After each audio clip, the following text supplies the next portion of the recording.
علیکم second year, کیسے ہیں آپ سب؟ امید کرتی ہوں خیریت سے ہوں گے۔ آج ہم اپنے نئے لیکچر کے ساتھ اپنے چینل اسلامی اسٹڈی میں آپ کی خدمت میں حاضر ہیں۔ سورہ منافقین کے بارے میں پڑھیں گے، سمجھیں گے اور جانیں گے اور اس کے اندر کے سوالات کو دیکھیں گے۔ بسم اللہ الرحمن الرحیم، شروع کرتے ہیں۔ تعارف لکھے سے سٹارٹ ہوگا ہمارا، ہمیشہ کی طرح شارٹ کوسچن ہے۔ ترتیب توقیفی سے کیا مراد ہے؟ جی تو سب سے پہلے ایم سی کیو سورۃ المنافقون قرآن مجید کی ترتیب کے اعتبار سے 63ویں سورت ہے۔ ترتیب توقیفی ہے، شارٹ کوسچن بھی بنتا ہے۔ آگے ہمارے پاس ہے، اس میں 11 آیات اور 2 رکوع ہیں۔ ایم سی کیوز، یہ مدینہ منورہ میں نازل ہوئی۔ اس سورت کا نام، یہ وجہ تسمیہ آ گیا، اس سورت کا نام اس کی پہلی آیت اذا جاءک المنافقون سے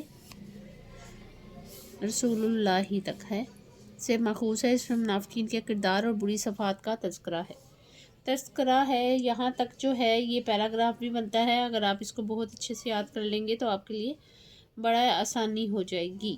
سورہ منافقین کا شان نزول کیا ہے؟ مختصر سوال، سورہ منافقین کا شان نزول یہ ہے کہ نبی کریم خاتم النبیین صلی اللہ علیہ وآلہ وصحبہ وسلم اور صحابہ کرام رضی اللہ تعالیٰ عنہم نے ایک غزہ سے واپسی پر راستے میں قیام کیا جہاں 2 مسلمانوں کا آپس میں جھگڑا ہو گیا۔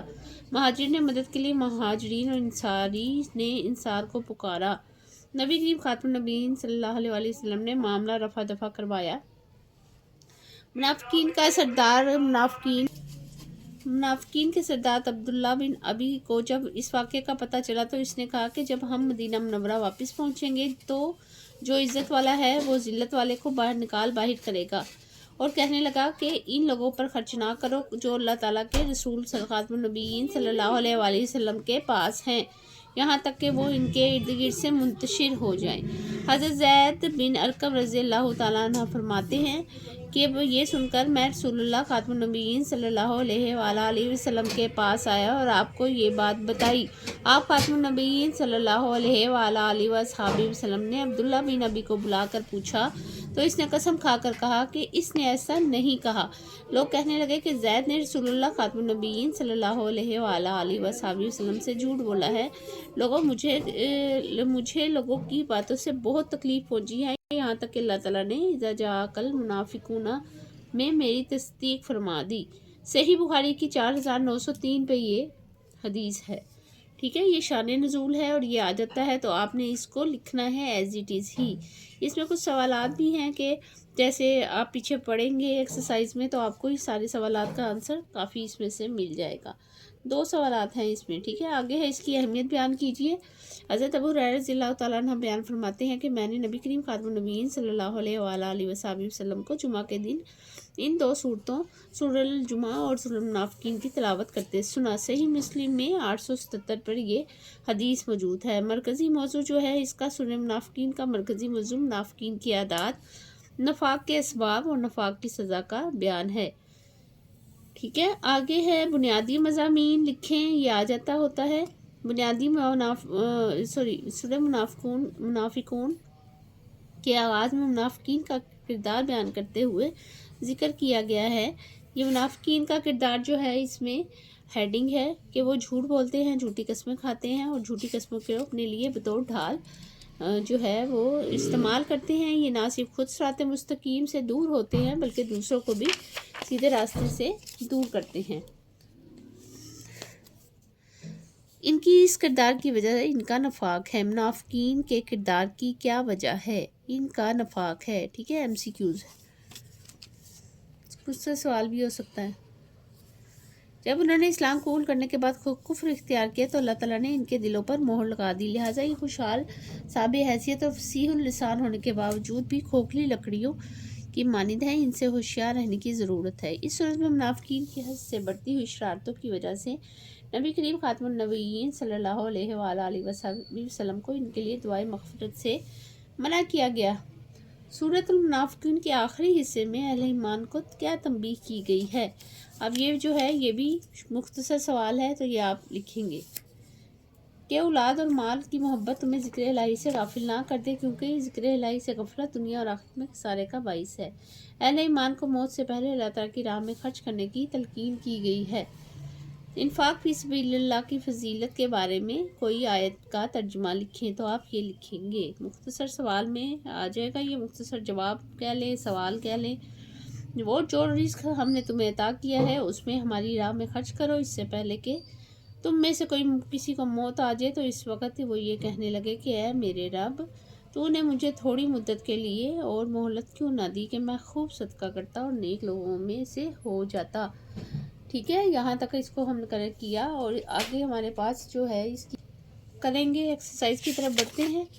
ایکسرسائز میں جو ہمارے پاس ہے وہ مشق ہے۔ سب سے پہلے ہم نے درست جواب کا انتخاب کرنا ہے۔ فصیح اللسان ہونے کے باوجود اللہ تعالیٰ نے سورہ منافقون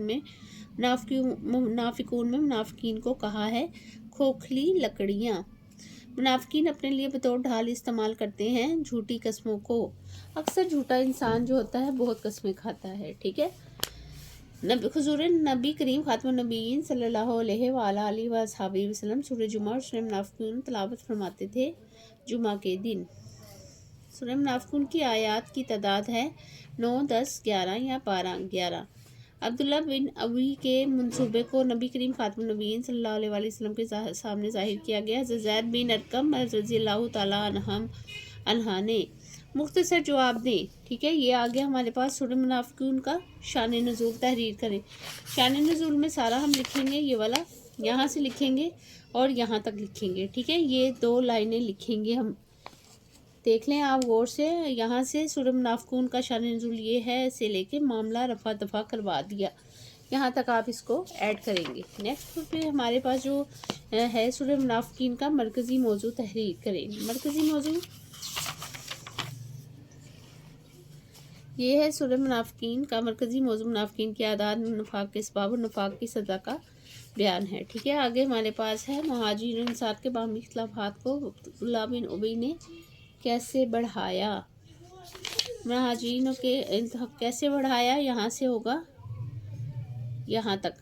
منافقین کے سردار کو کیسے بڑھایا، یہاں تک۔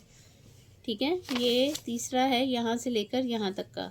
پہلا یہاں سے لے کر جو ہے یہاں تک ہوگا، سوری یہاں تک ہی ہوگا پورا۔ جو شارٹ کوسچن ہے شان نزول ہوئی سارا ہوگا، میں نے آپ کو یہاں تک بتایا تھا، یہاں مس انڈرسٹینڈنگ ہو گئی، یہ یہاں سے یہاں تک ہوگا۔ ٹھیک ہے، تیسرا جو ہے وہ یہاں سے لے کر منتشر ہو جائیں یہاں تک ہوگا۔ ٹھیک ہے، کلیئر ہے۔ آگے سورہ منافقین میں منافقین کی کون سی بری خصلتوں کا ذکر ہے۔ ہم نیکسٹ پیج پہ یہاں سے سٹارٹ کریں گے، یہاں سے لیں گے سورہ منافقین کے آغاز میں منافقین کا کردار، یہاں سے لے کر دونوں لائنیں ہوں گی اور یہ یہاں تک، پہلے ہی لائن تک ختم ہو جائے گا یہاں تک۔ ٹھیک ہے، اس کے بعد 5 والا کوسچن ہے۔ 5 والا ہے سورہ منافقین میں حضور نبی خاتم النبیین صلی اللہ علیہ وآلہ وسلم کو منافقین کے لیے دعائے مغفرت سے کیوں منع فرمایا گیا ہے۔ اس صورت میں منافقین کی حد سے بڑی شرارتوں کی وجہ سے نبی کریم خاتم النبیین صلی اللہ علیہ وآلہ وسلم کو ان کے لیے دعائے مغفرت سے منع فرمایا۔ 5ویں سوال کا یہ جواب ہوگا۔ آگے ہمارے پاس لانگ کوسچن ہے، تفصیلی جواب دیں۔ سورہ منافقین کا شان نزول اور بنیادی مضامین تحریر کریں۔ کیونکہ یہ شارٹ ہے اس لیے ہم لوگوں نے یہ دونوں چیزیں ہی مانگی ہیں۔ یہاں سے آپ سٹارٹ کریں گے، یہ سارا آپ لکھیں گے، سارا۔ ٹھیک ہے، اس کے بعد یہ بھی لکھیں گے، یہ بھی لکھیں گے، اور یہاں سے یہ بنیادی مضامین یہاں تک سارے آپ لکھیں گے، یہ سارا آپ اس میں ایڈ کریں گے یہاں تک۔ ٹھیک ہے، تو کہاں سے کریں گے، یہ سارا یہاں سے لے کر یہ سارا ایڈ کرتے ہوئے ہم نیکسٹ پیج پر جائیں گے اور یہاں تک تفصیلی جو آپ کو ایڈ کر دیں گے۔ نیکسٹ ہم دیکھ لیتے ہیں ہمارے پاس ایسی کیا چیز ہے جو ہماری رہ گئی ہے۔ تو ہمارے پاس کچھ بھی ایسا نہیں ہے جو ہمارے پیپر میں آنا ہے اور ہم نے نہ کیا ہو۔ تو آج کی ویڈیو یہیں تک ہی، آج کا سبق یہیں تک ہی۔ امید کرتی ہوں کہ آپ کو سمجھ آیا ہوگا اور آپ نے اس کو اچھے سے سمجھا ہوگا۔ اسے کہیں سے بھی آپ نے اسکپ نہ کیجیے گا، اگر کر دیا ہے تو اسے دوبارہ دیکھ لیں، کیونکہ انر کے کوسچن میں نے بتائے ہیں۔ تو اپنا بہت سارا خیال رکھیں، اپنے دوستوں کے ساتھ شیئر کریں اور لائک کریں تاکہ مجھے پتہ لگے کہ آپ کو اس کو سمجھ آیا ہے۔ اور کوئی ذریعہ نہیں ہے مجھے پتہ لگنے کا، یا کمنٹ میں یس لکھیں۔